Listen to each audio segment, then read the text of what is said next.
Hello, good people of YouTube. Mountbatten here, and today we are going over an updated version of my top 5 overpowered ships list. These are 5 of the most busted and powerful ships currently in game. Some of these are premium, some of these are tech line, some of these are still available, some of these are not available, so just kind of an overall overpowered stack of ships right here. Before we get going this video though, if you wouldn't mind checking, make sure that you have your notifications turned on and you're still subscribed to the channel. YouTube apparently did that thing it does every few months or so where it goes through, turns off notifications for a bunch of y'all or unsubscribes y'all from the channel. Even though you consistently watch, it's YouTube being dumb. I mentioned in yesterday's video, and quite a few of you in the comments were like, yeah, look at that, my notifications are turned off, or I'm unsubscribed for whatever reason, because YouTube is YouTube. So yeah, with that out of the way, let's go ahead and get on into the list. Also, if you do find yourself enjoying this video, make sure you drop a like, leave a comment before you click off. It helps on the YouTube side of things. Now let's go ahead and get on into it with number 5, and that is the new Tier 10 Techline American hybrid monstrosity, the Louisiana. Now, as I've said in the videos that I've done covering these new hybrid ships, I think they're on like just the cusp of being absolutely broken. Now, the reason they're on this list is partially because of how they perform in game and also what they do with the matchmaker, because they do actually break the matchmaker. We'll start there first, shall we? So currently, as it sits right now, as of the recording of this video, matchmaker doesn't seem to actually take into account if a ship is a hybrid ship, something that Wargaming desperately needs to address if they're going to go forward with more and more of these hybrid ships, which obviously they are. So what often happens is that you'll have a match where one side will have a CV, 2 hybrid ships, and the other side will have a CV and no hybrid ships, which is of course hardly fair, and doesn't really make sense either, because the 2 hybrid ships that you see on one side, they won't even be in a division. So one side will literally have, like, I don't know, a Midway and 2 Louisianas. The other side will have like Hakuru and then no hybrid ships. So why doesn't it take one of the hybrid ships that isn't in a division with the other hybrid ship and plop it down on the other side? Because naturally the side with the CV and the 2 hybrid ships have a huge advantage in terms of course, aviation firepower, spotting, and, well, just general utility, because CVs are of course a very, very, very, very important class to have and provide the team with a lot of spotting, a lot of utility, and of course a lot of firepower as well. So that's what they do on the matchmaking side of things, and one reason why I consider them to be busted. Now, from the actual ship side of things with the Louisiana, so the main gripe I have with the Louisiana is that its dive bombers, or its bombers, they are simply incredibly good. The reticle for the Louisiana is incredibly small. I don't know how this got through testing, but when you let that reticle fully line up, you can easily fit that reticle in every single tier 9 to tier 8 and up battleship. Most of the tier 8 and up cruisers you can get most of the ship inside that reticle. Even DDs, it's very small, so some of the larger DDs, it's incredibly easy to drop on them. And these bombs are very, very good. You can very, very easily get 15k in a fire or two with these bombers consistently every 2 minutes. It's not a real difficult set of planes to use. I even use them quite well, and I'm a terrible CV player. And of course, we saw a lot of this in the last 2 weeks of clan battles when these ships were allowed into clan battles. And on top of that too, the firepower is still pretty good. It's 10 American 16-inch guns with the American Super Heavy AP. That means these 16-inch guns hit something like 17-inch guns. Now she does only have 10 of them, and the rear turret angle is a little wonky. And yes, the flight deck and the hangar is really easy to farm. So like I've said, just talking about the ship itself, that does make it just within the almost busted but not completely busted section, but with what it does with matchmaking, how often it breaks games, I gotta include it on this list for that reason, because for some reason, obviously it stacks the hybrid ships on one side, so in and of itself, that gives that ship the advantage during the game, because Wargaming doesn't want to mess with the matchmaker. I don't know. It's something they really, really seriously need to address going forward with these hybrid ships. All right, going down to number 4. We have the Tier 10 French destroyer, the Marceau. The Marceau, you might be thinking, that thing's overpowered. When a ship constantly shows up in COTS, constantly is a necessity for clan battles, yeah, the ship might be a little overtuned. There is not a season of Tier 10 CBs where Marceau is not somewhere in the mix. Yes, a team might not be running it, but it's everywhere. It's like instantly limited. It and Kleber are usually instantly limited or banned for either COTS or for clan battles. There's a reason for that. It's friggin' good. It is very good. The Marceau is particularly an annoyance because, well, she's fast. She's got the French speed, the French engine boost, can easily be rocking and rolling well above 40 knots. I think you can even maybe get into the 50s with some of the builds available now with the commander skills. And, man, even if you manage to hit it, you got the French damage saturation that, if you don't know what that does, that essentially makes the sections of the ship get saturated with damage faster, so that essentially it takes about half the amount of damage that it should per salvo, essentially as a TLDR description of it. So it's very hard to deal with because it's fast, got the damage saturation, it's got some incredibly rapid firing guns that makes it incredibly annoying to try and deal with, because you got this fast, zippy French DD on your flank that is just absolutely, raining down HE upon you. And that's if you're in a large ship, like a large cruiser or a battleship. If you're another destroyer, man, even if you're in a good gunboat destroyer, you are going to have one hell of a run for your money against a Marceau, because, again, the guns fire so fast. She's a nimble ship, a fast ship to try and deal with, so you're trying to gun her, trying to lead her properly, trying to deal with the maneuverability of the ship, all while it's just absolutely docking you down. If you don't have a big health advantage, or you don't have a Marceau or maybe a Kleber with your reload booster ready to go, or one of the crazier super DDs, you are probably going to go down, especially if it's against a good Marceau player. Not to mention, too, she has some really nice torps, some good reload time on her torps that are great for torp rushing, or that you can get off in a pinch. She's just an absolutely crazy ship that is, again, everywhere in competitive. Anytime there's a ship that's like the first pick for a comp in competitive, that's a ship that is probably a bit much, and in my opinion, the Marceau most definitely is. She's a very popular ship, great in random battles, great for farming in random battles, great in competitive, so I would definitely recommend to pick this ship up. What takes her from being, overpowered to absolutely busted is that you do have to get good at the thing. It's not a ship you can just pick up and just go with it, but man, once you just get comfortable with the ship, it is crazy how good this thing is, and it's also why it's at number 4, not higher up on the list. Alright, getting to the actual busted ship test territory, like outright busted ship, brings us to our number 3 slot, and that is the Tier 9 American Special Destroyer, or Premium Destroyer, the Benham. So the Benham is just a torpedo machine gun. This ship, I don't know who thought giving a destroyer with 16 torpedoes around a 60-second reload was a good idea.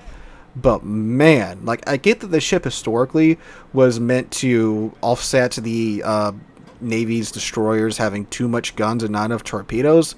But man, if this is one ship that's carried over its historical purpose well into game, it's the friggin' Benham. Because even myself, I've barely played torpedo DDs, and I get results like the one you're watching on screen right now, and this is probably like a mediocre game to most veteran Benham players. So yeah, this thing just craps out torpedoes. Again, with a build, we're talking about, I believe, a 62-second reload time once the modules and the commander skills are applied.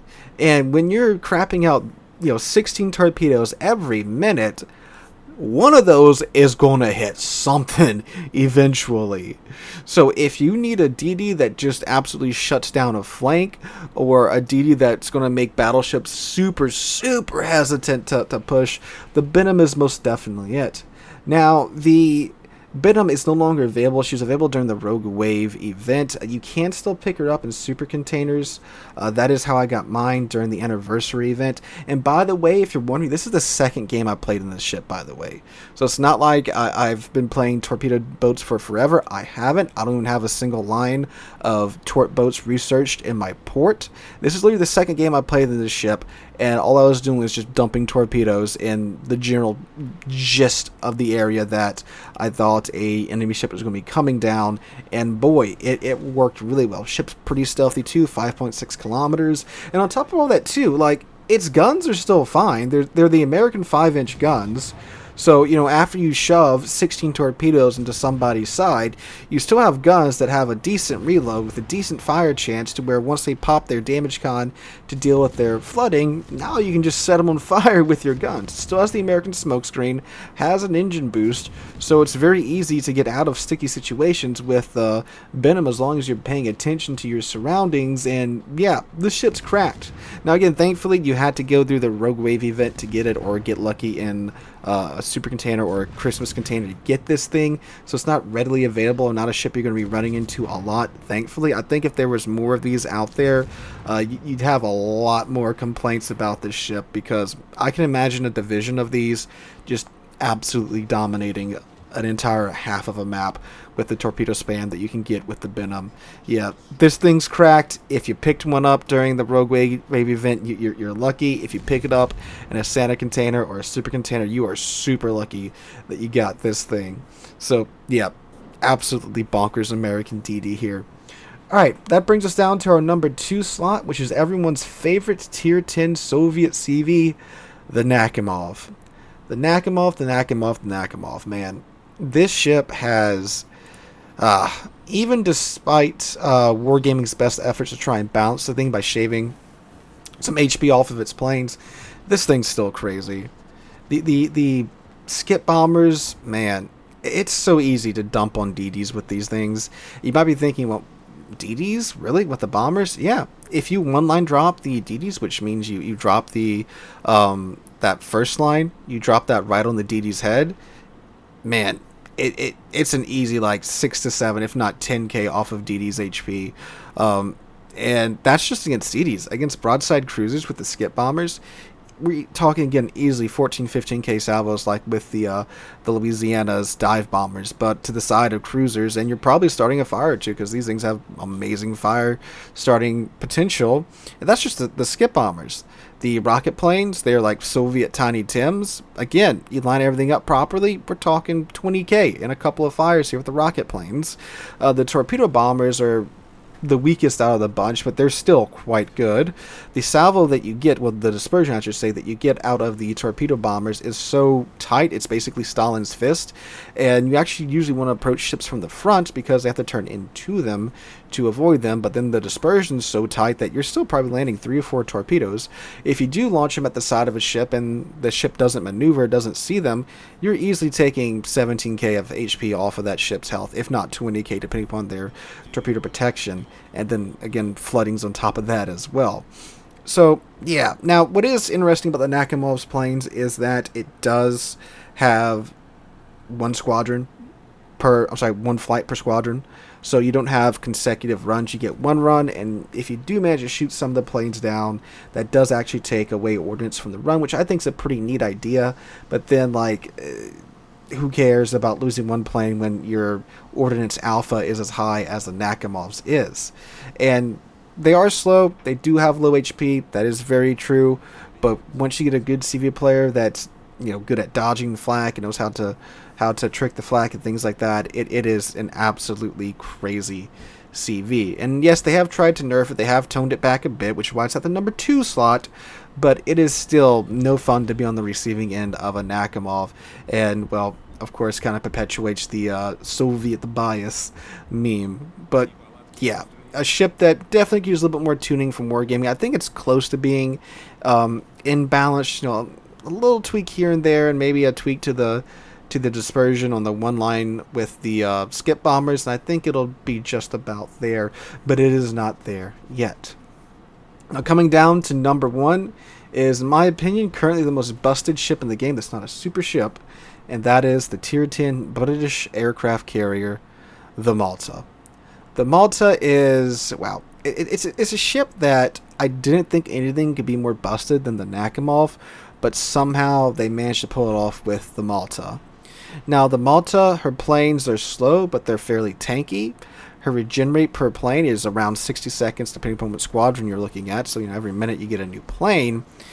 But the planes are also so tanky that unless you just absolutely eat the flak, you aren't really going to be losing too many planes in each attack run. And then she has her insane carpet bombers. Now, they are AP carpet bombers, so it's not like the main tech line of British CVs where you're starting fires with the carpet bombers. You're just pitting the ever-loving crap out of most ships. Battleships, easy, 15k with the carpet bombers. Cruisers, you're probably citadeling the living crap out of them. That's some thunder. Okay, we're not even talking about the Thunderer, but there that is. Also, too, with the carpet bombers, just the amount they drop in the area that they cover, it's very easy to hit what's inside of your reticle, which also ironically means it's pretty good to deal with DDs despite them being AP bombs. The torpedoes are also really good, too. They're consistent. They are not quite as crazy as the carpet bombers, but they're really consistent for good, consistent damage. And then the rocket planes, they're on the weaker side. But man, just with that carpet bombing squadron, it's crazy. And again, with the ability for the planes to actually take a hit despite them being slow, you get into a good position with the Malta, you can just kick whatever you want to die, and it's going to die eventually. It's just, you know, how good are you at lining up your carpet bomb runs? And there's been several instances of myself and Malta, too, just deleting light cruisers out of the game. Like, I believe in my original Jinan review, not Jinan, my original Malta review, I think I like removed half of a Jinan's health in one run in like my first game with the ship. And that wasn't even with all the bombs even connecting, or even I think that was maybe half of them connecting. And there's plenty of clips from good CV players absolutely just dumping on light cruisers with this thing. Like Minotaur Wooster, who gives a crap? You lose a couple planes in one run, but yeah, now he's dead and back in port.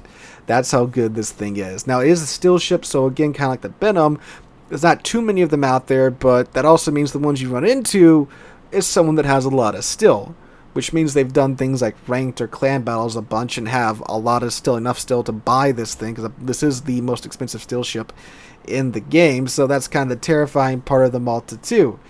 So yeah, now this ship is still relatively new. They haven't really, at least to my knowledge, announced any nerfs or changes to the ship just yet.